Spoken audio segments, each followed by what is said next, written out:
Have you ever been curious about coding, or just wondered how these massive software projects get built by teams all over the world? Well, you've probably heard the name GitHub thrown around. Today, we're going to pull back that curtain and make sense of it all, especially for absolute beginners. So, let's get right into it. First, let's just think about the core problem here. Imagine a dozen or 100 or even thousands of people all trying to edit the same set of files at the same time. How on earth do you track who changed what? How do you stop people from just accidentally overwriting each other's work? It sounds like a recipe for total chaos, right? Well, that exact problem is why tools like Git and GitHub were invented. Okay, and right off the bat, here's something super important to clear up.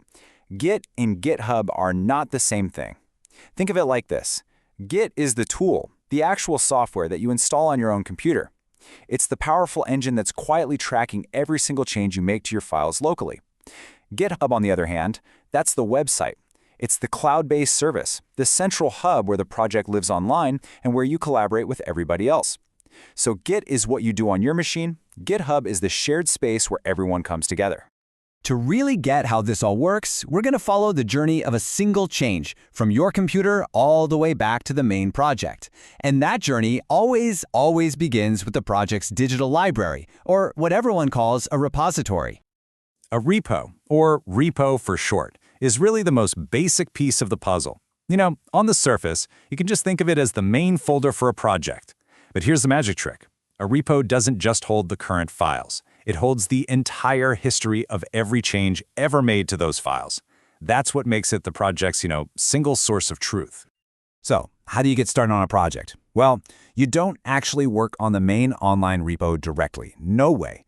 Instead, you make a complete, perfect copy of it on your own machine. The command for this is git clone, and you just pop in the repo's URL. This downloads everything, all the files, all that history we just talked about, so you have the full context right there on your own computer. Okay, so you've cloned the repo, you have a local copy sitting on your computer. You've gone in, you've made a change, maybe you fixed the typo or added a cool new feature. Now what? How do you save your progress? This is where we get to the idea of a commit. A commit is so much more powerful than just hitting save.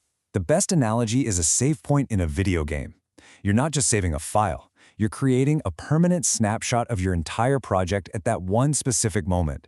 This detailed history is what lets you, travel back in time to see exactly what changed, or even undo mistakes if you have to. And every single one of these save points gets its own unique ID. And, this is key, a descriptive message. Now, making a commit is actually a little two-step dance. It's not just one click. First, you use the command git add to tell Git exactly which files you want to include in your next snapshot. This is called staging. It's kind of like putting specific items in a box before you're ready to tape it shut. Then, once you've staged all the changes you want, you use git commit to seal that box and create that permanent snapshot. And that descriptive message we talked about? It is incredibly important. The best practice is to write it in the present tense, like you're giving a command. A great little rule of thumb is to finish this sentence. If applied, this commit will. So, for example, fix the fence post error.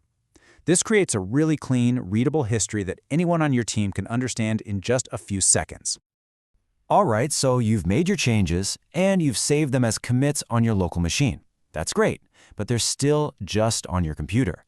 How do you get them into the main project on GitHub for everyone else to see? This brings us to the absolute heart of collaboration on GitHub, the pull request. A pull request, or just a PR, it's pretty much exactly what it sounds like. It's a formal request. You're saying, hey team, I've made these awesome changes, here are my commits, can you please review them and pull them into the main project? So, see, it's not an automatic thing. It's the start of a conversation, a review process. But wait, before you can open that pull request on the GitHub website, there's one more critical step. You need to upload your local commits, all those snapshots you made, from your computer up to the remote repository on GitHub.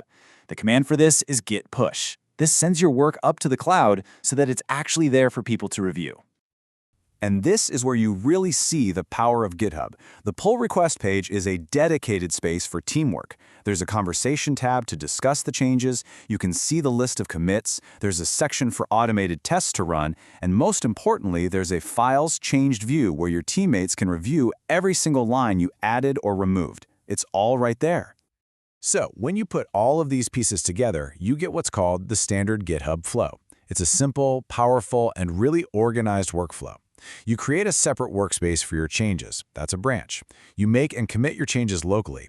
Then you push those commits up and create a pull request. Your team reviews it, you might make some changes based on their comments, and once everyone's happy, it gets merged into the main project. Now, I know that might seem like a lot of steps, but honestly, for most of your day-to-day work, it all boils down to just a handful of essential commands. Let's do a quick recap of the most important ones. Here they are, your big 5. You've got git clone to get that local copy to begin with. You have git add to stage your changes. Then git commit to save them as a snapshot. You'll use git pull to grab the latest updates from your teammates. And finally, git push to send your commits up to GitHub. Seriously, if you can master these 5 commands, you've pretty much mastered the fundamental workflow. At the end of the day, GitHub isn't just a website for storing code. It's a framework for collaboration. It's a whole system built on this idea of making small, deliberate, and well-documented changes. It's what takes that potential chaos we talked about and turns it into clarity and progress. So with all that in mind, what will you build first?